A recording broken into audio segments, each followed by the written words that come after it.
নমস্কাৰ ইতিমধ্যে আপোনালোকৰ বহুতৰে জ্ঞাত যে ভাৰত চৰকাৰে দেশত পাম অইল খেতিৰ এক বৃহৎ আঁচনি ইতিমধ্যে গ্ৰহণ কৰিছে আৰু এই আঁচনি কাৰ্যকৰী কৰিবৰ বাবে অসম তথা উত্তৰ পূৰ্বাঞ্চলৰ পাহাৰীয়া ৰাজ্যসমূহ আৰু আন্দামান নিকোবৰ দ্বীপপুঞ্জৰ মাটি চিনাক্ত কৰিছে এই পাম খেতি বা পাম অইল হ'ব পৰা এই গছবিলাকৰ খেতিয়ে আমাৰ ভৱিষ্যত কিদৰে নিৰূপণ কৰিব সেয়াই আজি সাৰাংশৰ আলোচনা আপোনালোকে গ্ৰাফিক্সত দেখিব যে ভাৰত চৰকাৰে উত্তৰ পূব আৰু আন্দামান নিকোবৰত পাম খেতিৰ বিশাল আঁচনি লৈছে national mission on edible oil আঁচনিৰ বাবে ইতিমধ্যে 11,040 কোটি টকা আবণ্টন দিয়া হৈ গৈছে ইতিমধ্যে টকাৰ আবণ্টন হৈ গৈছে কৃষি মন্ত্ৰী টোমাৰে ইতিমধ্যে এই ঘোষণা আনুষ্ঠানিকভাৱে কৰিছে বৰ্তমান দেশত 3,50,000 হেক্টৰ মাটিত পাম খেতি কৰা হয় এই আঁচনিখন লোৱাৰ পূৰ্বে বৰ্তমান অৱস্থাত 3,50,000 মাটিত পাম খেতি চলি আছে পাম গছৰ খেতি চলি আছে 2030 চনৰ ভিতৰত 28 লাখ হেক্টৰ মাটিত পাম খেতি কৰাৰ বাবে লক্ষ্য স্থিৰ কৰা হৈছে বৰ্তমান 3 লাখ আছে আৰু এই আঁচনিৰ পাছত হ'বগৈ 28 লাখ কিন্তু বিশ্বজুৰি পাম অইলৰ পাম গছজোপাই পৰিৱেশ ধ্বংস কৰাৰ অভিযোগ আছে আৰু ইতিমধ্যে পৃথিৱীৰ বহু পৰিৱেশবিদে আৰু ইতিমধ্যে পৰিৱেশ সংস্থাই এই গোটেই পাম খেতিৰ বিৰোধিতা কৰিছে এই বিশ্বজোৰা যি অভিযোগ এই অভিযোগ থকা সত্ত্বেও ভাৰত চৰকাৰে কিন্তু পাম খেতিৰ বিশাল আঁচনি ইতিমধ্যে গ্ৰহণ কৰিছে আৰু উত্তৰ পূব আৰু আন্দামানৰ উৰ্বৰ ভূমি এতিয়া দিল্লীৰ লক্ষ্য আমি চাই লওঁ আহক এই পাম গছবিধ কেনেকুৱা আৰু পাম ফলটো কেনেকুৱা হয় ইয়াৰ চেহেৰাটো এবাৰ চাই লওঁ এইজোপা পাম গছ এয়া মাটিৰ খুব কম উচ্চতাত হোৱা যেন দেখিছে আপোনালোকে কিন্তু ইয়াতকৈ বহুত ওখও হয় পাম গছ ইয়াতকৈ বহুত ওখ হোৱাৰ নজিৰো আছে এয়া পামৰ গুটি এই গুটিবিলাক প্ৰসেস কৰি ইয়াক নিষ্কাশন কৰি ইয়াৰ পৰা তেল নিষ্কাশন কৰা হয় আৰু এই তেল বিভিন্ন ধৰণৰ কামত লাগে সাৰাংশৰ বাকি অংশত আমি এই বিষয়ে আলোচনা কৰিম পামৰ গুটিটোৰ পৰা এই পামৰ ফলটোৰ পৰাই তেলটো চেপি আহৰণ কৰা হয় আপোনালোকে গ্ৰাফিক্সত দেখিব যে আমাৰ সকলো ধৰণৰ খাদ্যত পাম অইল আছে পাম তেলটো আছে আপোনালোকে যিকোনো বস্তু কিনিলে পেকেটত চাব পেকেটৰ বাহিৰত যি ইনগ্ৰেডিয়েন্টস লিখা থাকে সেই পণ্যৰ যি তাৰ লগত নিহিত বস্তুৰ কথা লিখা থাকে তাত দেখিব ভেজিটেবল অইল ভেজিটেবল ফেট পাম কাৰ্নেল পাম ফ্ৰুট অইল পালমিটেট গ্লিচাৰিল এইবোৰ সকলো পাম গছৰ এই ফলটোৰ পৰা নিষ্কাশন কৰা তেলবিধৰ সংমিশ্ৰণ চকলেটৰ পৰা পাউৰুটিলৈকে মিঠাতেলৰ পৰা প্ৰসাধনলৈকে সকলোতে পাম অইল মিহলোৱা হয় আমি ব্যৱহাৰ কৰা মিঠাতেলত কমেও 20% পাম অইল থাকে পৃথিৱী জুৰি প্ৰতিজন মানুহে প্ৰতি বছৰে কমেও 8 লিটাৰ পাম অইল তেওঁলোকে সেৱন কৰে তেওঁলোকে পাম অইল খায় আমিও খাওঁ সৰিয়হ তেলতকৈ পাম অইলৰ দাম যথেষ্ট কম পৃথিৱীৰ 85% পাম অইলৰ যোগান ধৰে ইণ্ডোনেছিয়া আৰু মালয়েছিয়া আৰু ইণ্ডোনেছিয়াই পৃথিৱীৰ আটাইতকৈ বেছি পাম অইলৰ যোগানকাৰী দেশ মালয়েছিয়াই বছৰি 29 নিযুত টন পাম অইল উৎপাদন কৰে আৰু ইণ্ডোনেছিয়াই বছৰি 43 নিযুত টন পাম অইল উৎপাদন কৰে পাম অইল উৎপাদনত তৃতীয় স্থানত আছে আফ্ৰিকাৰ নাইজেৰিয়া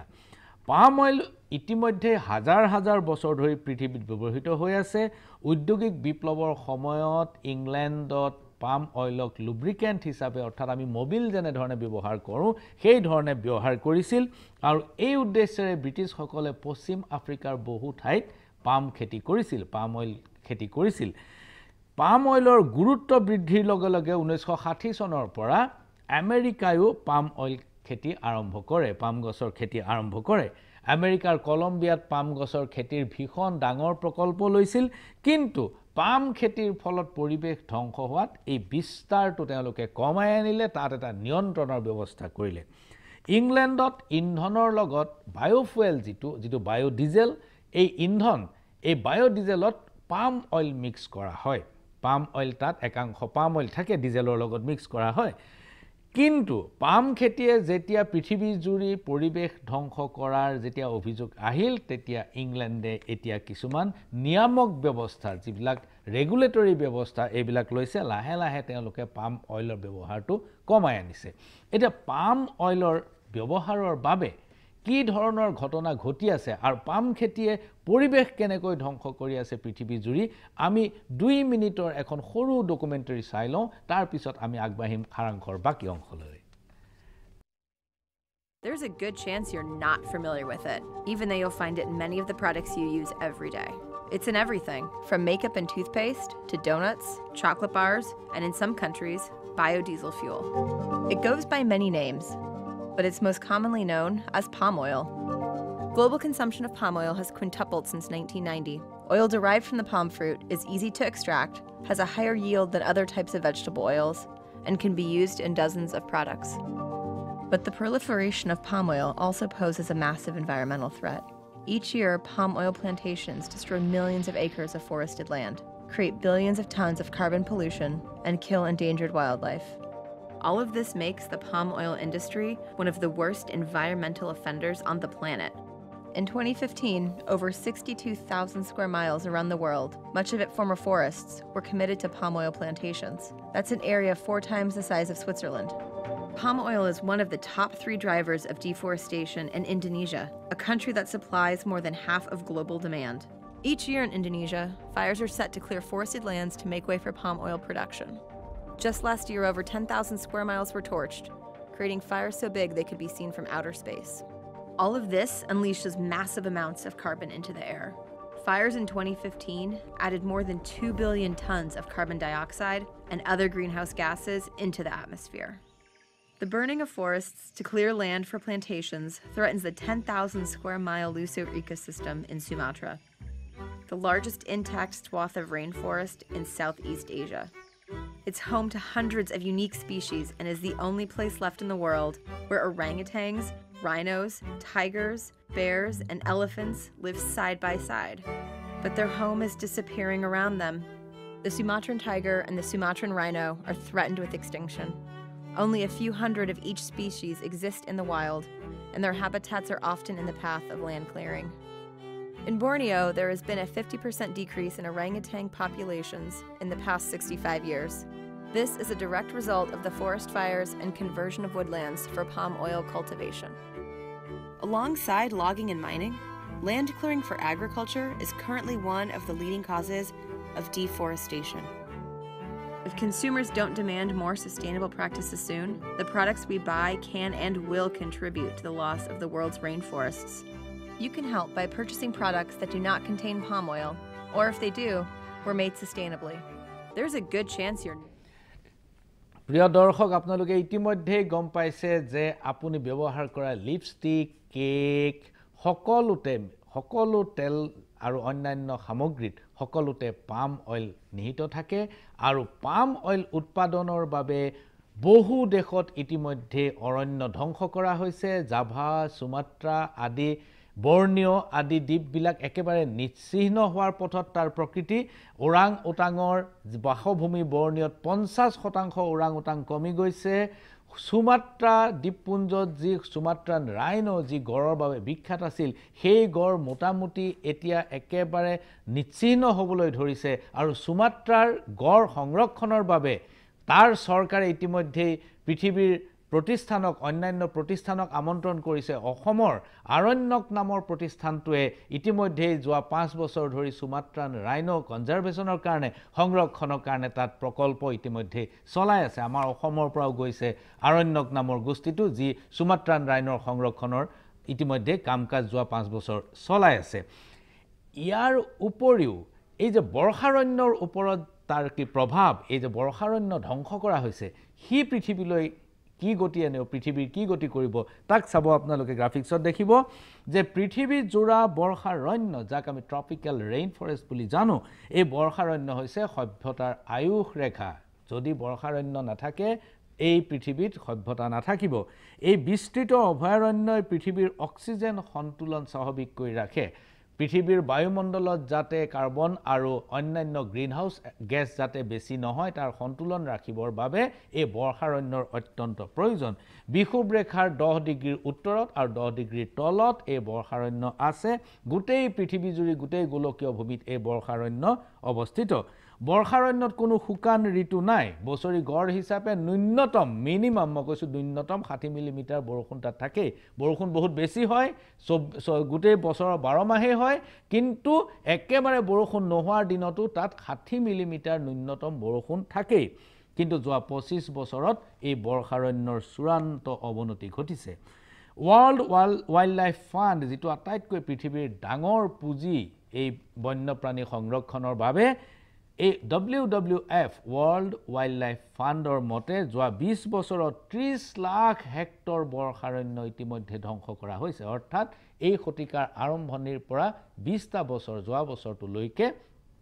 20-30 লাখ হেক্টৰ বৰ্ষাৰণ্য ধ্বংস হৈছে পৃথিৱী জুৰি 25% বৰ্ষাৰণ্য কমিছে এটো এটা খুব ডাঙৰ ফিগাৰ 25% বৰ্ষাৰণ্য কমাটো আমাৰ বাবে অতি ভয়ংকৰ খবৰ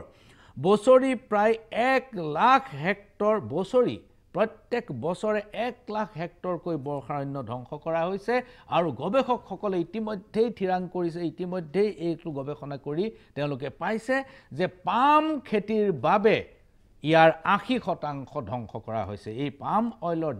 চাহিদা ইমান বেছি হৈছে পৃথিৱী জুৰি যে পাম খেতিৰ বাবে পাম গছৰ খেতিৰ বাবে 80% বৰ্ষাৰণ্য ধ্বংসৰ মুখত পৰিছে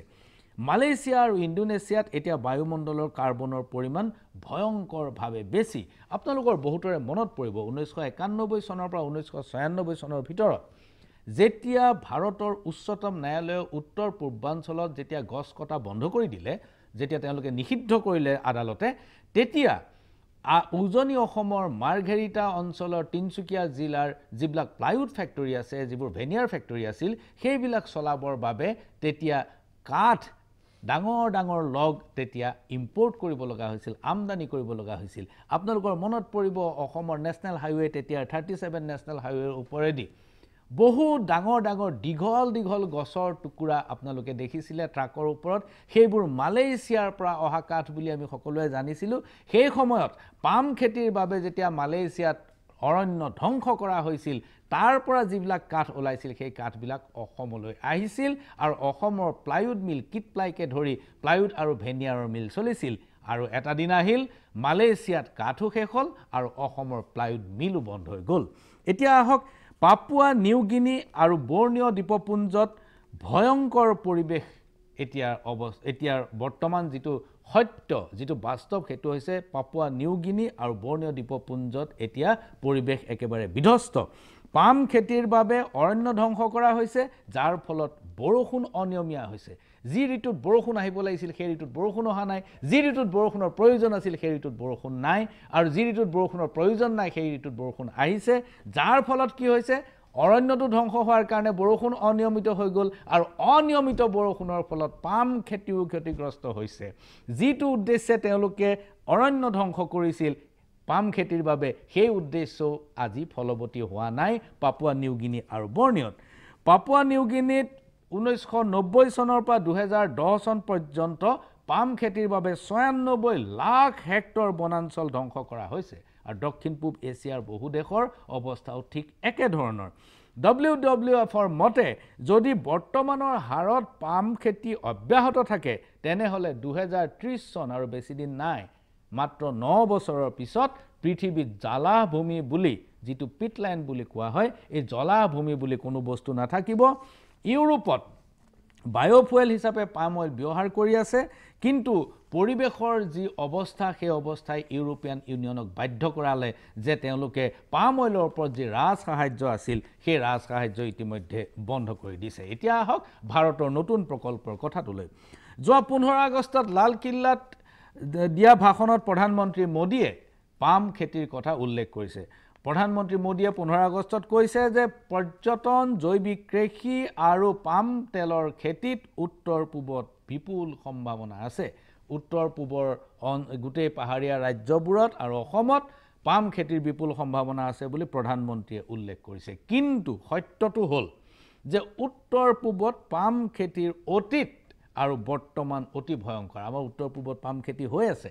আমাৰ বহুতৰ অজ্ঞাতে উত্তৰ পূবতো পাম খেতি হৈ আছে 2004 চনত কেন্দ্ৰীয় চৰকাৰৰ উদ্যোগত মিজোৰামত পাম খেতি আৰম্ভ কৰা হৈছিল মিজোৰামৰ কোলাশিব মামিত চাৰপিপ লুংলেই আৰু সাইহা জিলাত পাম তেলৰ খেতি আৰম্ভ কৰা হৈছিল মিজোৰাম চৰকাৰে এখন সুকীয়া আইন প্ৰৱৰ্তন কৰি এই পাম খেতি আৰম্ভ কৰিছিল আৰু কিছুমান কোম্পানী পঞ্জীয়নভুক্ত কৰা হৈছিল যিবোৰ কোম্পানীয়ে পাম খেতিৰ পৰা উৎপাদিত যিটো ফল যিটো ফ্ৰুট যিটো শস্য হেতু ক্ৰয় কৰি ল'ব মিজোৰামত মুঠ ৬৬,৭৯১ হেক্টৰ মাটিত পাম খেতিৰ লক্ষ্য স্থিৰ কৰা হৈছিল ইয়াৰ ভিতৰত ২৬,০০০ হেক্টৰত পাম গছ লগোৱা হৈছিল কিন্তু বৰ্তমান ৯০% পাম খেতিৰ কৃষকে মিজোৰামত খেতি বাদ দিলে এই খেতি বাদ দিব লগা অৱস্থাটো হোৱাৰ বহুত কাৰণ আছে তাৰ ভিতৰত মই এটা কাৰণ এজন খেতিয়কৰ উদাহৰণ দিব খুজিছো মোৰ হাতত প্ৰায় কমেও 50 জনৰ ওপৰ খেতিয়কৰ তথ্য আছে কিন্তু মই এজন খেতিয়কৰ কথাহে উল্লেখ কৰিব খুজিছো এজন খেতিয়ক হৈছে থাংলাওমাই 2008 চনত 300 জোপা পাম গছ ৰুলে 300 জোপা পাম গছ ৰুবলৈ বহুত ঠাই লাগে এজোপা পাম গছে 30 ফুট পৰ্যন্ত এটা মানে ৰেডিয়াস সৃষ্টি কৰে অৰ্থাৎ এজোপা গছ যদি ৰোৱে তেতিয়া হলে তাৰ 30 ফুট ব্যাসাৰ্ধৰ অন্তৰতে আন এজোপা গছ ৰুব পাৰিব গতিকে বহুত ঠাই দৰকাৰ হয় গুটি লগাবৰ প্ৰথম বছৰ যি বছৰ তেওঁৰ শস্য লাগিল যেতিয়া ফল ফলিল তেতিয়া সেই ফলৰ মূল্য হিচাপে তেওঁ ৭,০০০ টকা পালে প্ৰথম বছৰ কিন্তু পিছৰ বছৰ কোম্পানীৰ মানুহ নাহিল পামৰ ফলটো কিনিবলৈ কোম্পানীৰ মানুহ নাহিল ইয়াৰ কাৰণ হ'ল থাংলাওমাৰ যি খেতি আছিল এই খেতি তেওঁৰ ৰাস্তাৰ পৰা অলপ দূৰত গতিকে কোম্পানীয়ে যিটো পৰিবহন খৰচ যিটো ট্ৰান্সপৰ্টেশন কষ্ট হেতু বহুত বেছি হৈ যায় বুলি থাংলাওমাৰ খেতিৰ পৰা তেওঁলোকে পাম গুটি পাম শস্য ক্ৰয় নকৰিলে এতিয়া থাংলাওমাৰ মাটিত পাম গছ আছে আৰু পাম গছত শস্য আছে কিন্তু কিনুতা কোনো নাই দ্বিতীয় কথাটো হ'ল মাটিখিনি তেওঁ বিক্ৰী কৰিব নোৱাৰে কাৰণ তাৰ কিনুতা মাটিৰো কিনুতা নাই মাটিৰ কিনুতা কিয় নাই এক নম্বৰ কথা যে পাম গছজোপা ৰোৱাটো সহজ কিন্তু তাক উভালি পেলোৱাটো অত্যন্ত কঠিন তাক উভালি পেলোৱাৰ বাবে বহুত পৰিশ্ৰম আৰু বহুত অৰ্থৰ প্ৰয়োজন হয় গতিকে ৩০০ জোপা পাম গছ উভালি পেলাবৰ বাবে যিমান খৰচ হ'ব তেওঁৰ মাটি টুকুৰাৰ দামৰ দুগুণ হ'বগৈ